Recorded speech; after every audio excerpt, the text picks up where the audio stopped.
नमस्कार दोस्तों, स्वागत है आप सभी का इस वीडियो में। इसमें हम पढ़ेंगे सीटेट और अलग अलग टीचिंग एग्ज़ाम की दृष्टि से क्या महत्वपूर्ण है। तो ये जो चैप्टर है ये क्लास 6 का है। तो आइए देखते हैं। विद्युत। तो हम सभी विद्युत का उपयोग अपने बहुत से कार्यों को आसान बनाने के लिए करते हैं। जैसे कि विद्युत का उपयोग हम कुएं से पंप द्वारा जल निकालने के लिए करते हैं, मोटर जिसे हम कहते हैं। ज़मीन की सतह से जल को छत पर लगी टंकी में पहुंचाने के लिए भी करते हैं। इसके साथ और कई सारे कार्य हैं जिसमें हम इस विद्युत का इस्तेमाल करते हैं। कई सारी दफ्तर, फैक्ट्रियाँ, सड़क, घर, इन सबको प्रकाशित करने के लिए भी जो बल्ब आती है उसमें भी विद्युत का प्रयोग किया जाता है। विद्युत में हमें बिजली घर से प्राप्त होती है, फिर भी विद्युत की आपूर्ति ठप हो सकती है या कई स्थानों पर अनुपलब्ध हो सकती है। ऐसी स्थिति में प्रकाश के लिए हम टॉर्च का उपयोग करते हैं। टॉर्च में भी विद्युत आता है। टॉर्च को विद्युत कहाँ से मिलता है? तो वो मिलती है विद्युत सेल से। तो ये जानते हैं विद्युत सेल के बारे में। विद्युत सेल जैसे कि आप इस इमेज में देख रहे होंगे, इसे हम कहते हैं विद्युत सेल।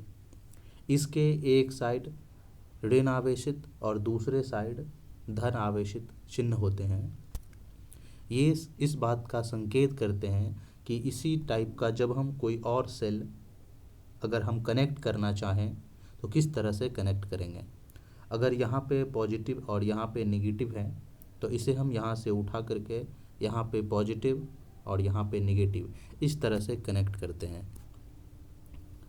उसके बाद विद्युत सेल जो होती है उसमें रासायनिक पदार्थ शामिल होते हैं उसके अंदर, जिसके कारण वह विद्युत उत्पन्न करता है। और एक जब ये रासायनिक अभिक्रिया ख़त्म हो जाती है तो फिर हम उस विद्युत सेल को काम में नहीं ला सकते हैं, फिर इसे हमें फेंक देना रहता है।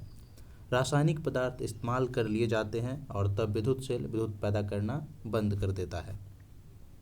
तो विद्युत सेल के बारे में आप समझ गए होंगे।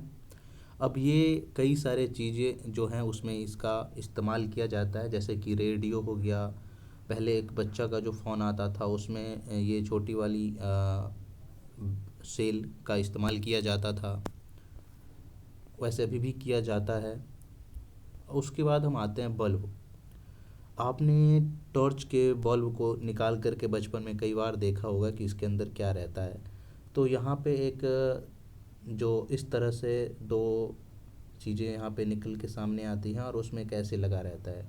ये जो तंतु है ये बना रहता है उस जो कि हीट होने के कारण ये रोशनी देता है। और उसके बाद इसमें जो यहाँ पे आप इसमें गौर से देख सकते हैं कि ये जो यहाँ पे एक टर्मिनल है इधर निकल कर के बाहर आता है और एक दूसरा यहाँ पे। और जब हम यहाँ पे बैटरी लगाते हैं तो इस तरह से ये पॉजिटिव और यहाँ पे नेगेटिव, और इसके दूसरे छोर में भी एक बैटरी लगा रहता है जो कि आपको यहाँ पे हम दिखाना चाह रहे हैं। यहाँ पे प्लस, फिर यहाँ से नेगेटिव। और टर्च में क्या होता है कि यहाँ से फिर एक टर्मिनल आता है और इसे टच करता है।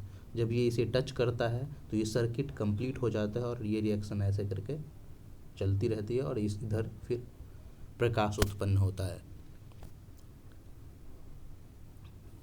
अब प्रकाश उत्सर्जित करने वाले पतले तार को बल्ब का तंतु कहा जाता है, फिलामेंट। इस प्रकार विद्युत सेल और विद्युत बल्ब क्या होते हैं, एक दूसरे से जुड़े होते हैं।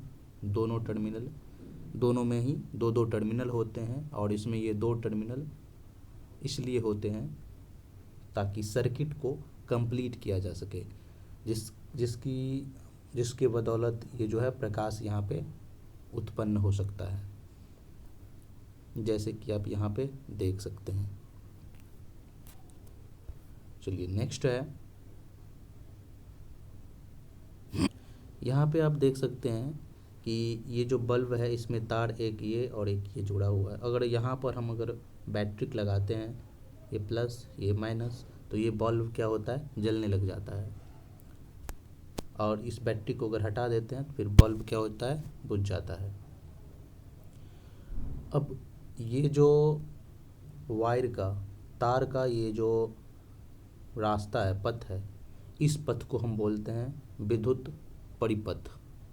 ठीक है, ये जो पथ है इसको हम क्या बोलते हैं? विद्युत परिपथ। यहाँ पे तार को हमने बीच से कट कर दिया तो ये बल्ब जलना बंद हो गया।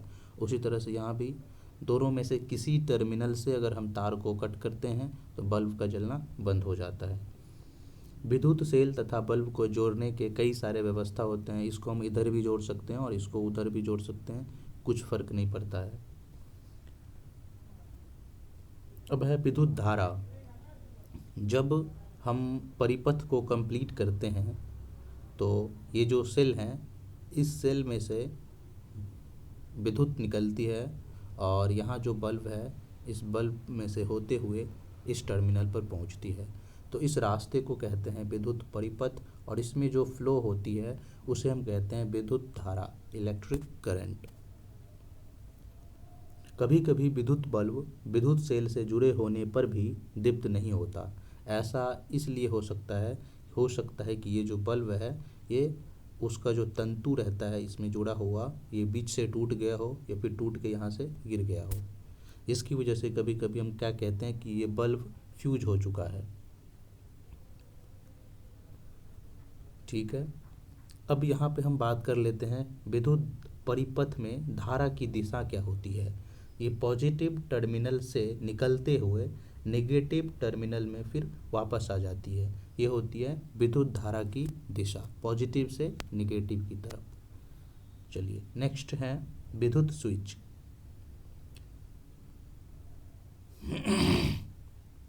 सरल युक्ति है जिसे हम टीवी, फ्रिज, बल्ब इन सब को बंद करने के लिए उपयोग में लाते हैं। लेकिन कई बार होता क्या है कि हम स्विच का खुद से इस्तेमाल कर लेते हैं जोड़ने में, तो कई बार होता है कि शॉर्ट सर्किट भी हो जाता है।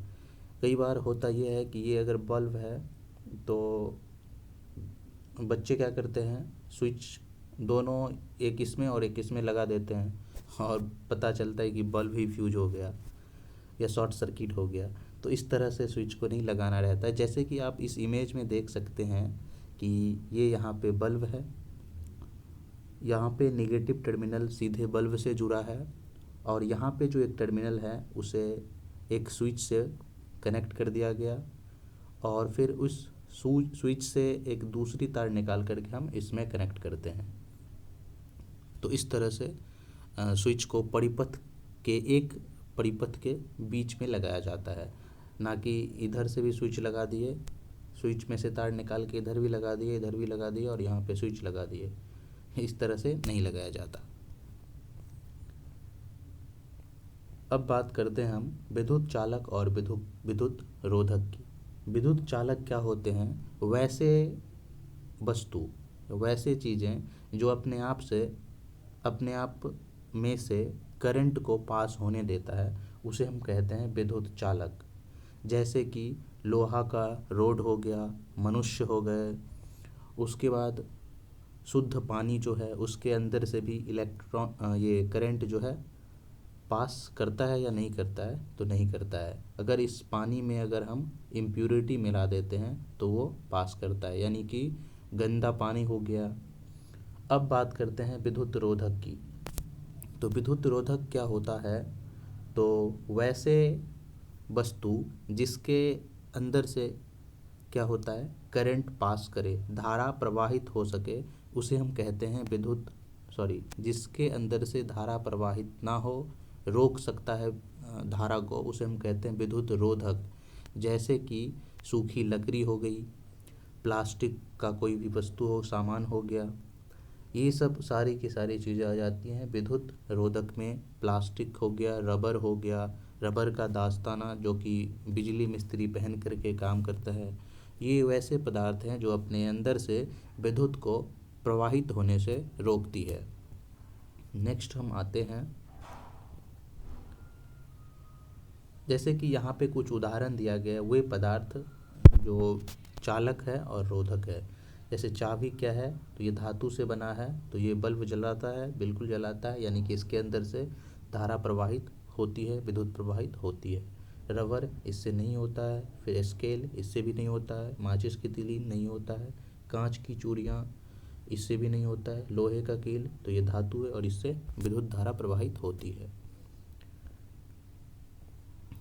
अब हम बात करते हैं इसके सारांश पे। विद्युत सेल, विद्युत सेल क्या है कि विद्युत धारा का या विद्युत के एक स्रोत हैं। विद्युत सेल में दो टर्मिनल होते हैं, एक धन टर्मिनल और दूसरा ऋण टर्मिनल, यानी कि पॉजिटिव और नेगेटिव। विद्युत बल्ब में एक फिलामेंट होता है जो इसके टर्मिनलों से जुड़ा हुआ होता है। विद्युत धारा प्रवाहित होने पर विद्युत बल्ब दीप्त हो जाता है, यानी कि प्रकाश उत्पन्न करता है। बंद विद्युत परिपथ में विद्युत धारा विद्युत सेल के एक टर्मिनल से दूसरे टर्मिनल तक प्रवाहित होती है। बंद यानी कि अगर कनेक्शन अगर चालू है तो एक टर्मिनल से लेकर के दूसरे टर्मिनल में धारा प्रवाहित होती है, यानी कि ऐसे ऐसे प्रवाहित होती रहती है।